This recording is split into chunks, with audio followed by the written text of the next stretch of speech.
शुरू करता हूँ अल्लाह ताला के बाबरकत नाम से, जो बड़ा मेहरबान नहायत रहम करने वाला है। पाकिस्तान और दुनिया भर में लाखों देखने और सुनने वालों को सैयद काशिफ बुखारी का सलाम। डिजिटल मार्केटिंग के इस मुकम्मल कोर्स में आप सबको खुशामदीद। हमारा आज का टॉपिक है ब्रांड पोजीशनिंग से क्या मुराद है। ब्रांड पोजीशनिंग की किसी भी ब्रांड के लिए क्या अहमियत है और पोजीशनिंग स्टेटमेंट कैसे लिखते हैं। First of all, what is mean by positioning. Positioning से क्या मुराद है। पोजीशनिंग से मुराद वो जगह है जिसे आप चाहते हैं कि आपका ब्रांड या प्रोडक्ट किसी खास टारगेट मार्केट में हो। आसान अल्फाज में, आपका ब्रांड या प्रोडक्ट के लिए आप एक स्पेसिफिक टारगेट मार्केट का इंतखाब करते हैं, सो वो खास टारगेट मार्केट ही आपकी पोजीशनिंग कहलाएगी। एक और आसान डेफिनेशंस के मुताबिक पोजीशनिंग से मुराद एक मार्केट में आपका ब्रांड किस लेवल पर है, आपका ब्रांड कहां स्टैंड कर रहा है, इसको भी पोजीशनिंग कहते हैं। यानी कि एक मखसूस मार्केट में आपके ब्रांड की पोजीशन क्या है।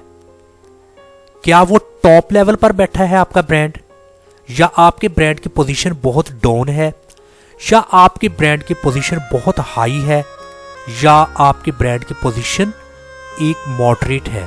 सो इसे कहते हैं ब्रांड पोजीशनिंग। अभी ब्रांड पोजीशनिंग में दो चीजें बहुत इंपॉर्टेंट हैं। सबसे पहली इंपॉर्टेंट चीज ये है कि आपके ब्रांड की अगर पोजीशन मार्केट में टॉप ऑफ द कंपेटिटर्स है, तो फिर ऐसे ब्रांड के साथ लोग अपना ताल्लुक कायम कर लेते हैं, क्योंकि हर एक कस्टमर की ये ख्वाहिश होती है कि वो जिस ब्रांड को परचेज करे वो ब्रांड उसे मैक्सिमम सेटिस्फैक्शन दे और ज़्यादा देर तक वो उस प्रोडक्ट से फ़ायदा हासिल करे। कोई शख्स भी ये नहीं चाहता कि उसके पैसे ज़ाया हों। सो हर एक की कोशिश होती है कि मार्केट में जिस प्रोडक्ट को भी वो परचेज करना चाहे वो ज़्यादा से ज़्यादा अरसे तक उसको इस्तेमाल करे।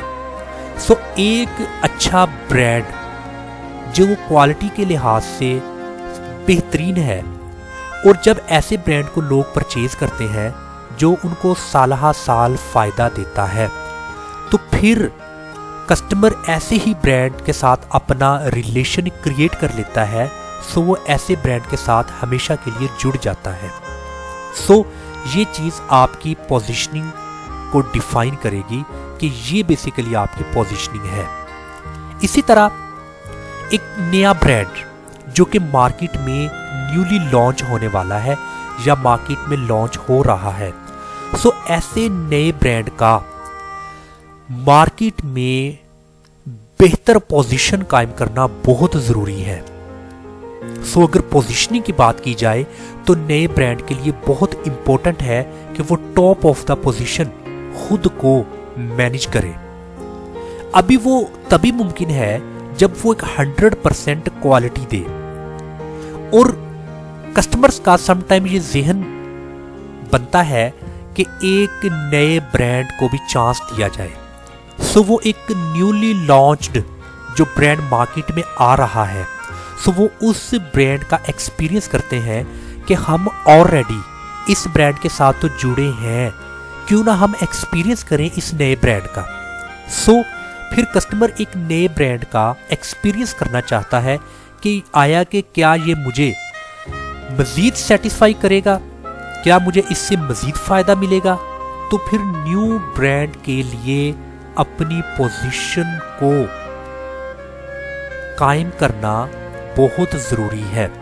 सो पोजीशनिंग के हवाला से ये दो इंपॉर्टेंट चीज़ें मैंने आपको बता दी हैं। अभी यहाँ पर जो इंटरनेशनल ब्रांड होते हैं उनकी पोजीशनिंग स्टेटमेंट होती है। पोजीशनिंग स्टेटमेंट बेसिकली अपनी प्रोडक्ट या अपनी खिदमत उनको जाहिर करती है, उनकी एक इलेबोरेशन यानी कि ब्रीफिंग होती है। किसी भी ब्रांड की जो प्रोडक्ट है या उसकी सर्विसेज है, उसकी जो नरेशन होती है या उसकी ब्रीफिंग होती है, उसको कहते हैं ब्रांड पोजीशनिंग स्टेटमेंट। और वो पोजीशनिंग स्टेटमेंट में ये भी बताया होता है कि मेरी प्रोडक्ट या मेरी सर्विस मुआशरे की ज़रूरत को कैसे पूरा करेगी। जैसा कि भी ये ब्रांड पोजीशनिंग स्टेटमेंट है KFC। अभी KFC की पोजीशनिंग स्टेटमेंट ये है कि for individuals who want delicious high quality fast food, एक ऐसा फर्द वाहद जो मज़ेदार और हाई क्वालिटी फास्ट फूड चाहता है। KFC leads the quick service restaurant industry with its famous fried chicken. So KFC एक तेज तरीन सर्विस है, एक तेज तरीन रेस्टोरेंट सर्विस है जो कि अपने फ्राइड चिकन के साथ मशहूर है। सो आपको विद इन 5 to 10 मिनट्स आपको आपकी डिमांड पूरी हो जाती है। आपको ज़्यादा देर तक वेट नहीं करना पड़ता। आपको डिलीशियस यहाँ पर फ्राइड चिकन मिलेगा और आपको हाई क्वालिटी का फ्राइड चिकन मिलेगा। ये अभी पोजीशनिंग स्टेटमेंट है KFC की। इसी तरह मैकडोनल्ड्स, उनकी भी पोजीशनिंग स्टेटमेंट है। इसी तरह कोका कोला, इनकी भी पोजीशनिंग स्टेटमेंट है। ये जस्ट मैंने आपको एग्जाम्पल के तौर पर कुछ इंटरनेशनल ब्रांड्स की पोजीशनिंग स्टेटमेंट आपको मैंने दिखाई है। सो अब हम बाकायदा तौर पर पोजीशनिंग स्टेटमेंट को कैसे लिखते हैं, ये हम अभी इसका जिक्र करेंगे। सो पोजीशनिंग स्टेटमेंट को ऑलरेडी हमने देख लिया कि पोजीशनिंग स्टेटमेंट उसे कहते हैं जिसमें आपकी प्रोडक्ट और आपका जो टारगेट ऑडियंस होता है, आप उसकी ब्रीफिंग दे रहे होते हैं कि ये मेरी प्रोडक्ट है और ये मेरा टारगेट ऑडियंस है। और इसमें यह भी बताया जाता है कि आप किस तरह से मार्केट की ज़रूरत को पूरा करते हैं। सो ये शॉर्ट ब्रीफिंग पोजीशनिंग स्टेटमेंट कहलाती है। अभी पोजीशनिंग स्टेटमेंट को लिखने से पहले बायर पर्सोना बहुत इंपॉर्टेंट है। अगर आप फर्स्ट टाइम ये मेरे इस लेक्चर को देख रहे हैं तो मैं आपको सजेस्ट करूंगा आप मेरे YouTube चैनल पर आएं, उसकी प्लेलिस्ट में से डिजिटल मार्केटिंग कंप्लीट कोर्स, इसको आप ओपन करें। इसमें second lecture how to make buyer persona, इसको आप ज़रूर, इस लेक्चर को आप ज़रूर देखिएगा। मैंने इसको तफसीलन बताया है कि बायर पर्सोना किसे कहते हैं और बायर पर्सोना को कैसे लिखते हैं। सो ये बायर पर्सोना आज के इस लेक्चर के साथ जुड़ा हुआ है जिसमें आपने पोजीशनिंग स्टेटमेंट को बनाना है। सो पोजीशनिंग स्टेटमेंट बनाने के लिए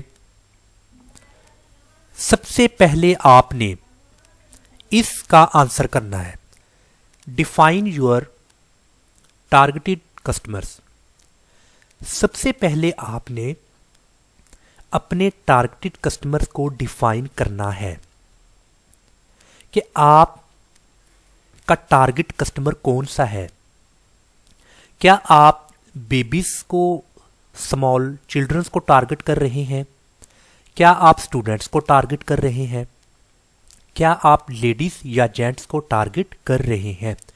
सो सबसे पहले आपने अपने टारगेट कस्टमर की निशानदेही करनी है।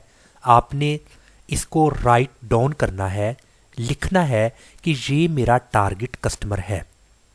इसके बाद आपने अपनी प्रोडक्ट या अपनी सर्विसेज के फ़वाइद बयान करने हैं। जैसा कि अभी हमने यहाँ पर KFC के फ़वाइद यहाँ पर उसने बताए हैं कि who want delicious high quality fast food. अभी ये जो डिलीशियस और हाई क्वालिटी फास्ट फूड उसने लिखा है, ये बेसिकली अपनी प्रोडक्ट के फ़वाइद बयान कर रहा है। तो इसी तरह आपने भी अपनी प्रोडक्ट के बेनिफिट्स बताने हैं कि ये बेनिफिट्स मेरी प्रोडक्ट के हैं। जैसा मिसाल के तौर पर सेव टाइम, आप अपना टाइम बचा सकते हैं, बिल्कुल जैसा कि KFC में लिखा है कि क्विक सर्विस रेस्टोरेंट, इसमें आप बिल्कुल अपना टाइम बचा सकते हैं।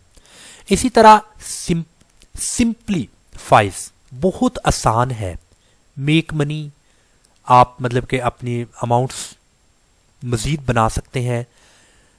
रिड्यूसिस रिस्क, इसमें रिस्क कम है। अभी ये जो उनसे बेनिफिट्स मैं आपको बता रहा हूँ ना, ये एक जर्नल बेनिफिट्स हैं, ये जर्नल बेनिफिट्स हैं। सो आपने अपनी प्रोडक्ट को सामने रखते हुए अपनी प्रोडक्ट के बेनिफिट्स का इंतखाब करना है और उनको बताना है कि मेरी बेनिफिट्स, मेरी प्रोडक्ट के ये बेनिफिट्स हैं। जैसे रिड्यूसिस कॉस्ट, रिड्यूसिस एफर्ट, और आगे है कनेक्ट्स, और आगे है ऑर्गेनाइजेस। अब ये डिफरेंट तरह के कुछ प्रोडक्ट के बेनिफिट्स हैं, बट आपने अपनी प्रोडक्ट के बेनिफिट्स बताने हैं और उनको बिल्कुल आपने शॉर्टली तौर पे बताना है। जैसे ये मैकडोनल्ड की मैं बात बताऊं, for individuals looking for a quick service restaurant with an exceptional customer experience, McDonald's is a leader in the fast food industry. देखिए भी ये अपनी प्रोडक्ट के बेनिफिट बता रहा है और अपना टारगेट ऑडियंस भी इसने मेंशन कर दिया, फॉर इंडिविजुअल्स। ओके, इसके बाद आपने नंबर 3 अपने जो आपके कंपेटिटर्स हैं उन कंपेटिटर्स को भी आपने नोट डाउन कर लेना है कि ऑलरेडी मेरी मार्केट में मेरे ही ब्रांड से मुताल्लिक और भी ब्रांड्स हैं जो मैं सेल कर रहा हूं, वो भी वही सेल कर रहे हैं। जैसा कि अभी ये कोल्ड ड्रिंक है पेप्सी और इसी तरह इसका कंपेटिटर है कोका कोला। सो ये दोनों एक दूसरे के हरीफ हैं, कंपेटिटर्स हैं। सो इसी तरह आपने भी अपने कंपेटिटर्स की एक लिस्ट बना लेनी है और देखना है कि जो मेरा कंपेटिटर है वो पोजीशनिंग स्टेटमेंट क्या दे रहा है, वो कौन कौन से बेनिफिट्स अपनी प्रोडक्ट के बता रहा है और मेरे कंपेटिटर का टारगेट ऑडियंस कौन सा है। तो जब आपको पता चल गया कि मेरे कंपेटिटर का टारगेट ऑडियंस ये है, मेरे कंपेटिटर्स की जो प्रोडक्ट के बेनिफिट्स हैं वो ये हैं, देन फिर आपने अपनी स्टेटमेंट जो आप बना रहे हैं सो आपने उसको सामने रखते हुए अपनी स्टेटमेंट को बनाना है, उसको लिखना है। नंबर लास्ट, आप अपने आप को कैसे अलग करते हैं। अभी देख लें कि आपने अपने टारगेट ऑडियंस का तयन कर लिया, उसके बाद आपने अपनी प्रोडक्ट के बेनिफिट्स देख लिए, देन आपने अपना कंपेटिटर्स की एक लिस्ट बना ली। अभी इन सब को करने के बाद आपने देखना है कि आप उनसे कैसे यूनिक हैं, डिफ्रेंशिएट योर सेल्फ, खुद को कैसे आप उनसे अलग करते हैं, कैसे आप मार्केट में एक डंपिंग लेकर आ रहे हैं, कैसे आप मार्केट में एक अजारादारी लेकर आ रहे हैं, कैसे आपने मार्केट को विन करना है और कैसे आपने मार्केट में टॉप ऑफ द पोजीशन खुद को मैनेज करना है, ऑर्गेनाइज करना है। सो ये 4 चीजें डिफाइन करेंगी मार्केट में आपकी पोजीशन को।